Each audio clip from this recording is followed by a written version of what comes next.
Archie Manning, the grandfather, of course, of Arch Manning, came out and said Arch Manning will not be declaring for the 2026 NFL Draft. He will be staying at Texas. Now, of course, some things maybe can change if Arch wins a Heisman or if Texas wins a national title. Maybe plans change, or actually depending on who gets the number 1 overall pick could be a factor too. But we kind of had the feeling he would stay for 2 years at Texas to be a starting quarterback. But with his grandpa coming out today and saying, no, he is staying for 2 years at Texas, massive news for the Longhorns. Yeah, let's start first with Arch and next year's draft, right? Because everybody's been hyped. Okay, is it going to be 2026, or is he going to be added to this potentially elite 2027 class so we could have and even add more hype to that? But I think we get to a point now where all those things you just mentioned, if he does have some sort of Joe Burrow-esque year and a clean sweep, Heisman, national title, and there's really nothing left to accomplish, then I still think maybe the door is cracked open. And the Saints have the first pick, if he's very clearly going to be the number 1 pick, and then you talk about what if it's the Saints, what if it's the New York Giants, what if it's a team that already has that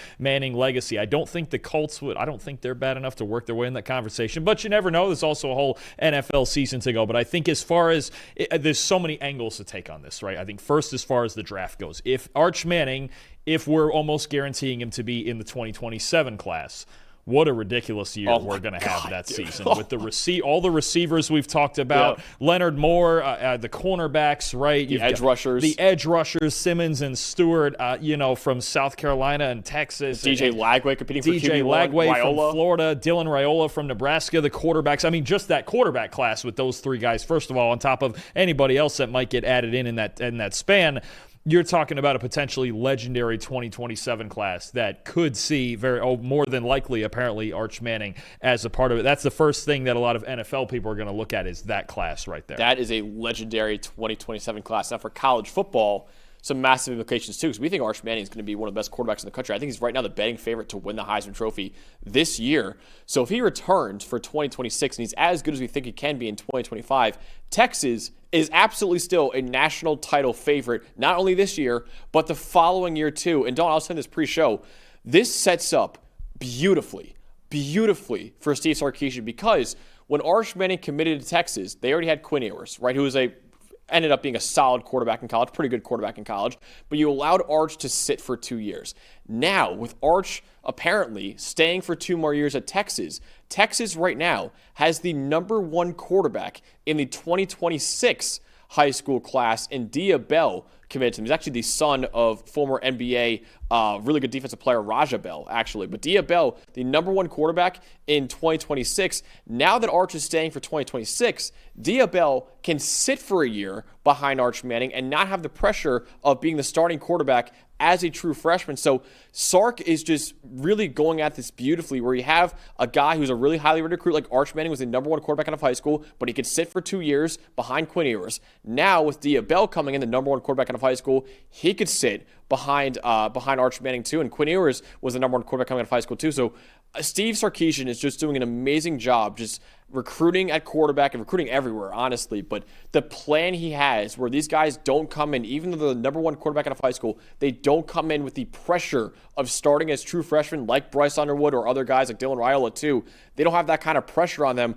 I just love the way he's building this program right now. It's the same type of machine that Ryan Day has built at Ohio State, right? When you look at, other than obviously he won a national title last year with a transfer quarterback in Will Howard, but that's not really the way that he generally prefers to operate. And Steve Sarkisian's doing the same thing. Look, he probably tells these guys, we get as much offensive talent as any team in the country. He's one of the best play callers in the country. Now they've built one of the best defenses in the country. So you're right. Not only is Texas equipped to make a national title run this season, but for multiple seasons and for an indefinite amount of time, really. And I think about, not just for this season and the draft and everything that's going to go into 2026, the early parts of it, but then you look ahead at the 2026 season. Look at all the quarterbacks. And one of the themes of this year is that we have a lot of teams with a lot of inexperienced quarterbacks, right? Alabama, Ohio State, Texas with Arch with just 2 career starts. But you suddenly look at the 2026 season, getting a year ahead of ourselves here, and go, look at all the guys that could be fine. Bryce Underwood at Michigan, right? You talk Julian Sayin at Ohio State. Julian Sayin could be going into year 2 next year at Ohio State. You're going to get this group really of second-year starters in the 2026 season, assuming Arch. And then you talk about, DJ Lagway at Florida. We'll see the progress that they make this year. And if he's going in really to year 3 in 2026, we're going to get some shootouts with these quarterbacks over the next couple seasons. This year, there's a weird mix of experience, say guys like Drew Aller and Garrett Nussmeier and Cade Klubnik, and then a lot of teams with young guys who we're just not sure where it's going to go yet. But come this time next year when we're previewing 2026 and Manning is still around, assuming he's still around, you've got all those other guys we just mentioned, it's going to get ridiculous at the quarterback position really quick. It's going to be really interesting because you mentioned there's some massive programs with brand new stars like Ty Simpson could stick around for another year too at Alabama. He's going to his first year this year. Julian Sain has to stick around for 2 years at Ohio State. Now, of course, he's still in a battle with Lincoln Keenholz right now for the starting quarterback job, but we think Sain's the favorite for right now.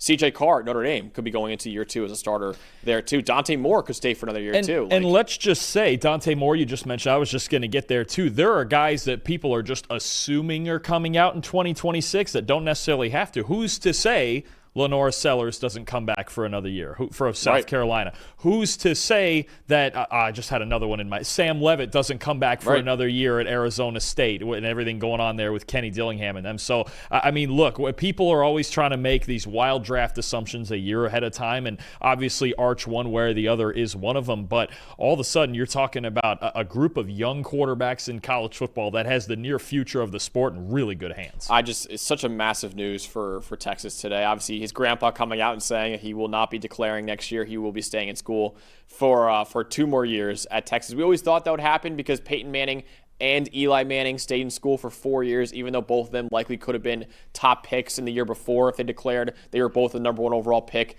in their draft. When they did declare, Arch Manning seems to be following that path too. We kind of had a feeling that was the plan for the Mannings, but now they come out outright and said, hey, this is the plan now. And we're seeing more and more that one-year college starters have been struggling in the NFL, and teams are more and more wary. There's the old Bill Parcells rule that he wanted his college quarterbacks to have 30 starts in college football before he started thinking about them as NFL prospects, right? So we've seen, a recent one I think about is Mitch Trubisky, who only started 1 year at North Carolina. We've seen these guys Anthony Richardson 1 year at Florida, and we see he's battling for his job right now. You just see that lack of experience and lack of game reps. I think about Trey Lance as well, right? Even though he went 3rd overall, only 1 year really starting at North Dakota State. So that experience and just getting live reps against defenses and athletes in college football that are better than ever, it's so valuable, right? Just to have that feel and have that feel against those opponents. Imagine if Arch wins the Heisman and a Natty and returns for another year.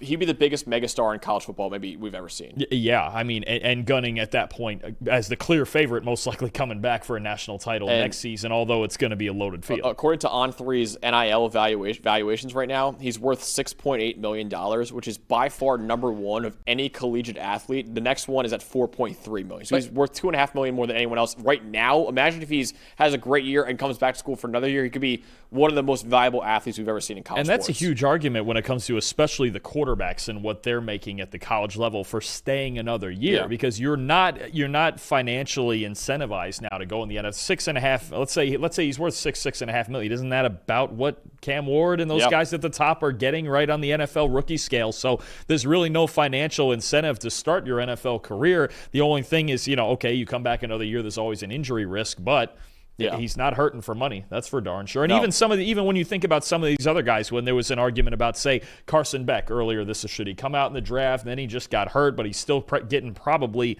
what are we guessing, $3 to $4 million from Miami this year, if not more. So, I mean, there is an incentive now, even more than ever, for guys to stay in school because they're going to make the money regardless. And even if there wasn't NIL, he is a Manning. They're not hurting for money either. That's true. So he's like, it's not like money, I think, is really a factor in this decision making for Arch Manning. But it's huge news for Texas. Again, we kind of expected this for Texas, but massive news for them nonetheless.